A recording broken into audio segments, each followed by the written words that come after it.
শুভ সকাল। আসসালামু আলাইকুম। কেমন আছো আমার প্রিয় ভাই বোনেরা? আশা করি ভালো আছো। আমি আলহামদুলিল্লাহ আল্লাহর অশেষ রহমতে খুবই ভালো আছি তোমাদের ভালোবাসাতে।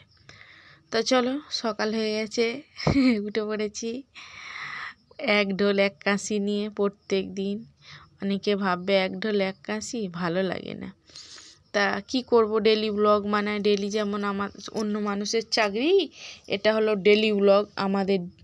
এটা হলো আমাদের চাকরি, আমাদের ভালো লাগা। তোমাদের সুন্দর সুন্দর কমেন্টে আরও উৎসাহ বাড়িয়ে দেয় আমাদের। হয়তো সুন্দর করে কথা বলতে পারি না, মিষ্টি করে কথা বলতে পারি না, ঠিক আছে, আপন মানুষ ভেবে মানিয়ে গুছিয়ে নিও। তা কাজ কাম সারছি। তা তোমরা কেমন আছো আমার কমেন্ট বক্সে জানাবে। তোমাদের কমেন্ট পড়তে আমার ভালো লাগে। তোমাদের কমেন্ট, এক একজন এক একটা কমেন্ট করে, এত যে উৎসাহ বাড়ে, সত্যি বলতে মনের জোর। তোমরা হলে আমার মনের জোর। তা কালকেরই বলেছিলাম আলপনা আর ঘর সংসার বলে একটা বোনের কথা তোমাদের বলবো। ওর চ্যানেলের নাম আলপনা ঘর সংসার, আর ওর নাম বৃষ্টি। তা ওর একটা ছেলে আছে, 7 বছর বয়স হবে, 7-8 বছর বয়স হবে। তা ওর প্রথম যেখানে বিয়ে হয়েছিল, ওর বরটা খুবই অত্যাচার করতো। কোনো মানে স্বামী বলো কেন, এমনি অন্য কোনো শত্রুও এমন ব্যবহার করে না। স্বামী স্ত্রী বলো, সব থেকে বলে কি স্বামী স্ত্রী একান্ত আপন, কিন্তু স্বামী স্ত্রী একান্ত আপন যেমন হয়, একান্ত শত্রুও তেমন হয়। তাই ওই এমনভাবে শত্রুতা কোনো শত্রুও করে না। একটা মেয়ের মাথায় ওইভাবে রটের বাড়ি মেরে মাথা দুচিল্লা করে দিয়েছিল। তা সেই মাথা থেকে, মানে মাথায় মেরেছিল তো, সেই মাথা থেকে ওর রক্ত, ব্রেনে রক্ত বসে সেটা থেকে অন্য দিকে একটা অন্য বড় রোগে দাঁড়িয়ে গেছে। তা ওর বাবা মায়ের অনেক করার পরে ওর বন্ধুর সঙ্গে, মেয়েটার বন্ধুর সঙ্গে একটা রিলেশনশিপে জড়িয়ে সেকে ভালোবাসা করে বিয়ে হয়েছে। আবারও বিয়ে করতে চায়নি, কিন্তু ছেলেটার জন্য বিয়ে করেছিল। তা অনেক দিন পর ভালোই সুখে সংসার কাটছিল। তারপরে এই রোগটা এসেছে। তা মানে কি, খুবই ভালো মেয়ে। আমি দেখেছি ছেলেটার মুখের দিকে তাকিয়ে, ছেলেটার একটা ভিডিও দেখে আমি অনেক কান্না করেছিলাম সেই দিনকে, যে একটা মার যদি কিছু হয় বাচ্চাটার কী হবে। আজ হয়তো বাবাটা মায়ের জন্য, যে কোনো নিজের বাবা ও আর এমনি অন্য জন্য যদি হয়, মায়ের জন্যই সন্তানকে ভালোবাসবে, কিন্তু মাটা ফুরিয়ে গেলে হয়তো সন্তানটাকে বাবাটা তেমন ভালোবাসবে না। সেটা আল্লাহই ভালো জানে। তা যাই পারুক, তোমরাও দোয়া করো। আর সোশ্যাল মিডিয়ার প্রত্যেকটা মানুষকে আমি ভালোবাসা জানাই, কারণ এইভাবে যে মানুষরা অসহায় তাদেরকে এইভাবে সাপোর্ট করার জন্য।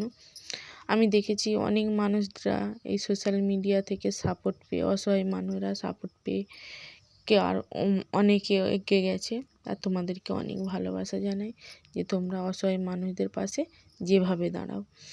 তোমরাও একটা সমাজ সেবা করছো, আমার মনে হয় এটা। আর চলো, মাছ এনেছে, মাছটা রেখে দিয়েছি, ভাত বসিয়ে চলে এসেছি শাক তুলতে।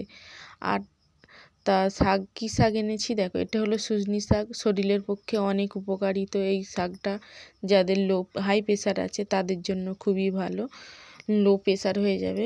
তাছাড়া এই শাকটা খেলে খুবই ঘুম হয়। একটুখানি হালকা সামান্য নুন দিয়ে, একটু সামান্য হলুদ গুঁড়ো দিয়ে, একটু রসুন দিয়ে ভাজা করলে মানে খেয়ে মনে হয় এত শরীর শান্তির তৃপ্তি হয়। ভাত খেয়ে মনে হয় যে অনেক কিছু খেয়েছি। এই সজনি শাকের একটা গল্প আছে। তা চলো, মাছ বেছে এনেছি, মাছটা খুব পরিষ্কার করে বেছে ধুয়ে নিয়ে এসেছি। বড় রুই মাছ কেটে 500-র অনেকটাই বেশি হবে দিয়েছে। তা দুবেলা খেতে হবে আমাদের। আমরা যাই, যেদিনকে মাছ খাই দুবেলা খাই, যেদিনকে মাংস খাই দুবেলা খাই।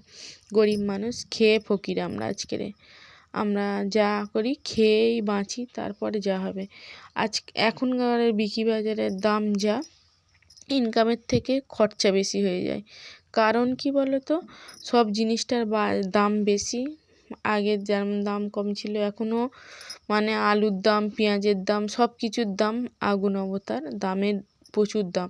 তা এখানে মাছটা কড়া করে দিয়ে শুকনি শাক ভাজা হয়ে গেছে। তা শুকনি শাক ভাজাটা সবাই চিকে চিকে দেখতেছে দারুণ নাকি হয়েছে। তা কালও আবার করব। দুটো শাক হলে মানে আর কিছু চাইনি, শাক আর ভাত, আর ওর সাথে মাছ মাংস যাই হোক, একটু মাছ মাংস চাই। তা গরিবের সংসার, ছেলেদের তো হাই পাই করে খাওয়াতে পারি না। আর ওদেরকে বলো তো, একটা নানির বাড়ি বলো, একটা অন্য কুটুম বাড়ি গিয়ে বলো, সেখানেই আদর যত্ন পায়। ওদের বলতে ওদের কেউ নেই, মা বাবা ছাড়া ওরা কারোর কাছে শান্তি পায়নি। তাই তোমাদের দুলাভাই ওদেরকে খুব যত্ন করে ভালো মন্দ কিনে এমনি নিজে যেটা মন চায় ওদেরকে খাওয়ায়, কারণ ওদের আমরা ছাড়া কেউ নেই।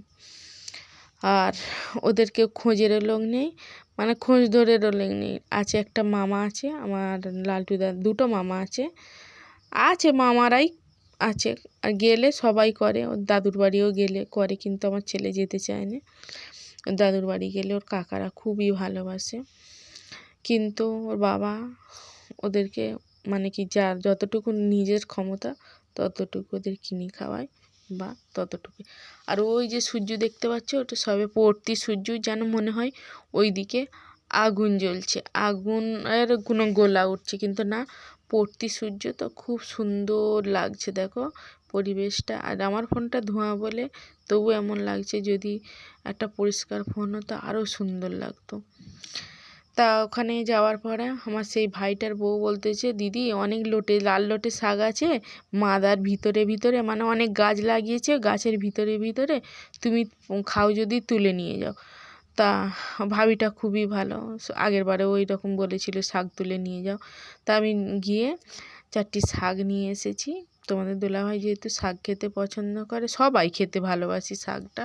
শাকটা হলো এমন একটা জিনিস যেটা মানে দুটো একটুখানি হলেই ভাত খাওয়া যায়। শাক তুলে নিয়ে ঘরে ফিরছি।